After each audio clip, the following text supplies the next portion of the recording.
Hello, welcome to Adaptivation's presentation on switches. This includes all of Adaptivation's non-powered switches like the PAL Pad and such. I am John Eckrich. I'm the president of Adaptivation. This is a little 15-minute video, just a demonstration on the switches designed specifically or recorded specifically for the 2020 Closing the Gap virtual conference. I'm just going to follow our catalog. We've got a lot of switches to go through. I'm just going to do a very cursory investigation, not even that, just a cursory demonstration of our switches. If you want more detail on applications, we have other videos online. So just go to adaptivation.com and you can find those. I'm just going to follow our beautiful catalog. First up is the PAL Pad. This is the PAL Pad. It's rigid. This is our large size, our small size, and our mini. Okay? These are very rigid, and I will show you. Let me get this catalog. Well, that's the catalog there. It's fine. So when I press the switch, it activates this light. It's a regular switch. I could take it and plug it into a communication device, whatever you are using the switch for. One of the common uses of a PAL Pad, very common, absolutely elegant, beautiful. I love this. Because it's so flat, I can put it in underneath the book and activate it. See how I can activate it? We could just as well, instead of a light, have this plugged into a communication device where we are activating a different message each time we turn the page. Now the device wouldn't know we're on a new page, so if I pressed it twice on the same page, we would advance too far with the communication device, but that's part of the lesson. I want to show you something with this switch. I'm going to have to actually move the camera. I'm going to have to move the camera so that I'm going to turn the exposure up so it's a little brighter because you need to see this. I want to show you something with this PAL Pad, why it's one of the reasons it's so so unique. That I can jump on it. I weigh 175 pounds, and there are a lot of switches in the world I would not do that with. The PAL Pad, that's nothing. I can still plug in my switch, my toy, my light in this case. It still is nice activation. Let me turn the exposure down so it's not so bright again. Okay? Very, very light touch. Very super light touch. That is the PAL Pad. Oh, I must show you the glow-in-the-dark PAL Pad. Don't really have time to do it right now, but we do have a glow-in-the-dark version. I'd have to go turn the lights off. The glow-in-the-dark version, I mean, it's nice. It's very nice. Charge it under, best to charge it under a regular incandescent light. That is not fluorescent and not LEDs. Fluorescent does work better than LED. An LED light does not recharge this very well. Fluorescent is okay. Incandescent, the best. Charge it under a light, close, 4 or 5 minutes, and you'll get a reasonable glow for 20 or 30 minutes. You'll barely be able to perceive it after about an hour. Next up, let's just go through this catalog. Taction pads.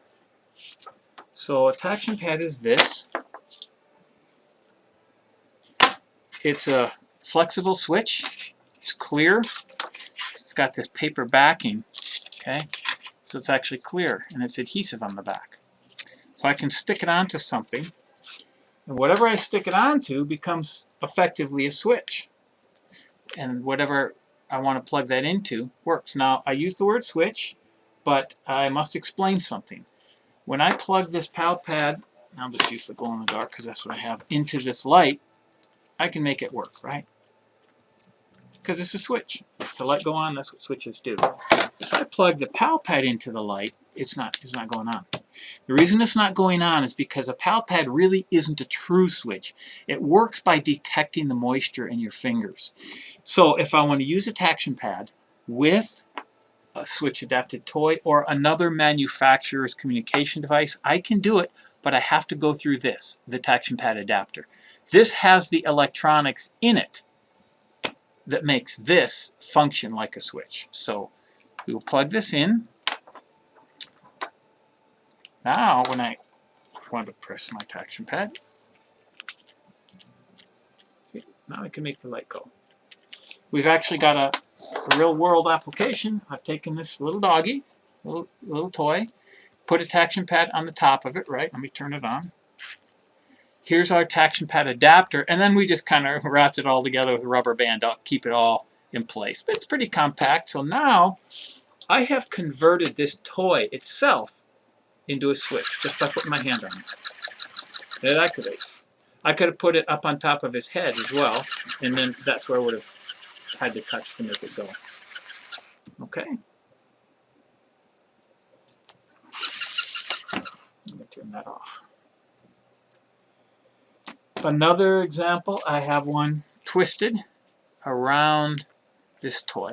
And we actually used this as a Candyland application. This would go into a communication device and select the next color that we would go to. So again, remember, Taction Pads, not a true switch. They're magnificent in that they allow you to turn an object into a switch. I could have taken this dog, plugged this switch here into the battery adapter, and then when I press the switch, the dog goes. Cool, but I have a cause-effect relationship. Here's my target, here's my object of interest. With a Taction Pad on top, I've taken that cause-effect out, and this becomes, the object of interest becomes my target. Okay? Next up is the 6-pack switch. I'm going to do this very quickly. 6-pack switch is just this. This is a big old bundle of cords, but there are just 6 wires coming out of here because there are 6 switches. And each one of these switches, I could put a symbol on it to make it, to signify what the function is. I could do like right arrow, right mouse cursor, left mouse cursor, up, down, left click, right click, and then I could plug these into, say, a scanning or a switch input for a computer. I have an example here of a switchboard. Let me turn this on, not a switchboard, a 6-pack switch on top. Communication device inside the box. I'm going to tilt this camera up just a bit. I need more space here. Like I said, we're pretty informal here. Communication device inside the box. The wires from the 6-pack just go around inside. So when I press this, I can activate it. Green duck, pink pig. Okay, really neat, compact way of making an application with a 6-pack switch. Okay, I know I'm buzzing through this fast, but we only have 15 minutes to do these little demos, but that's okay. I just want to, like I said earlier, I just want to show you some functionality of them. The idea of showing applications, it's just very, very time consuming. We could do an entire day on the various applications of these. In fact, we have online many applications that you can look them up. See, we have PowerPoint presentations and such. So this is very much like the 6-pack, only much bigger. It's a lot bigger. 6 switches. Each one of these is a switch, and we have pockets, so I can slide these overlays in. So if in this particular application we're using it for going to like a fast food restaurant. It's going to a fast food restaurant. Well, if I want to use it for some other application, I take all of these overlays, these symbols, put them somewhere else, put new symbols in, record new messages. These cords here, just another bundle of cords, 6 cords to match the 6 switches. Okay. Also rigid, like a Pal Pad, very durable. Pretty expensive because, but you get 6 switches in one. 6 switches in one. Here's an application of how we've used it. Well, I guess I showed you the application, but it was we have these objects that we Velcro onto each one of them. We have a minute. This is how we store them, is in the bag. So I have these objects that I can actually put on top of the switch, same as I could do with a Pal Pad. And it gives that switch more concrete meaning. It gives it more interest. Okay. That is the switchboard.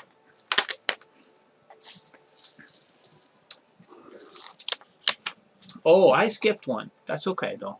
The flexible switch.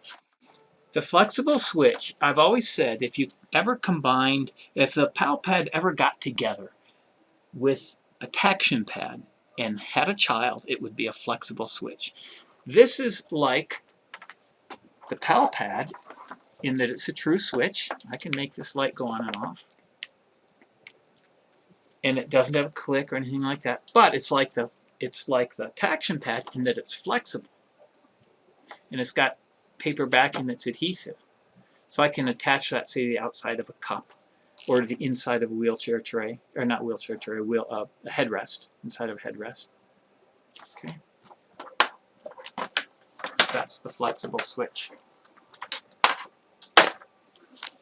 Next up, I like this switch. This is called the Dipsy. It's a tip switch. The cord itself is way bigger than the switch. This is the switch on the end, okay? Oh, yet another device I didn't test before I turned it on. Well, let's see. We're good. So, I'm going to hold the tip down. As long as I hold the tip of the Dipsy down, it's off. When I tilt it up, it comes on. See that? I can make the light go on and off just by tilting on, up and down. So the Dipsy comes with a Velcro compatible headband. And this is the hook of the Velcro. The headband is the loop of a Velcro. So you can put this on your student's head. And as she tilts her head up and down, she can activate it. See, tilting up, or if I wanted to put it back this way, tilting this way. Or you could put it on a finger, and I just hold my finger in place. We have little straps that come with it, so I could activate with my finger, okay? It's just a tilt switch. That is the Dipsy.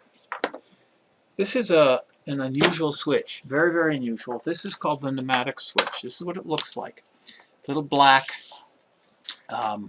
square with this nozzle right here. And that nozzle, this is really nothing, little more than the guts of a sip and puff switch. I have an application, where is that here, that I want to show you. So let's plug this in. Again, yet another device. I'm going to just blow into this. Okay, I'm just a very light puff. I'm puffing into it. Of course, that's not how you would really use it. How you really use it is you take a squeeze toy. I have one in the back room. I'll show you a picture from here in the catalog. Put a squeeze toy on top of it. There in the push that nozzle inside the squeaker hole of your squeeze toy. Now your squeeze toy becomes a switch. Or same, here's one of these books with a squeeze toy built into it. Well, instead, what we've done is we've pushed this hose here into where the squeaker goes, so it doesn't squeak anymore. But let me show you what you can do. This is really, really neat. I have a, let me take this pneumatic switch, push it into the hose, and I'm going to plug it into my sequencer communication device. Now, let's see, am I turned on? Yeah, turn it on. Now when I press this. Now I throw the ball to Dad. See? My dad loves football. This built-in squeaker toy football thingy is my switch. He's showing me how to throw the ball and kick. Dad, throw me the ball. Okay. Our battery's getting low on this device. Very neat. Very neat. That is the pneumatic switch. That's all of our switches. So I think of our non-powered switches. So again, I know that was a fast overview of all of them. Each one of them, we could easily do a 30 to 90 minute presentation on all of the different applications. So if you have an interest in any of these switches, you want to explore more what they can do, go to our website, www.adaptivation.com. And we have some presentations that we've loaded. There's some videos and a few other things, and you're, of course, always welcome to give us a call. So with that, I thank you for watching.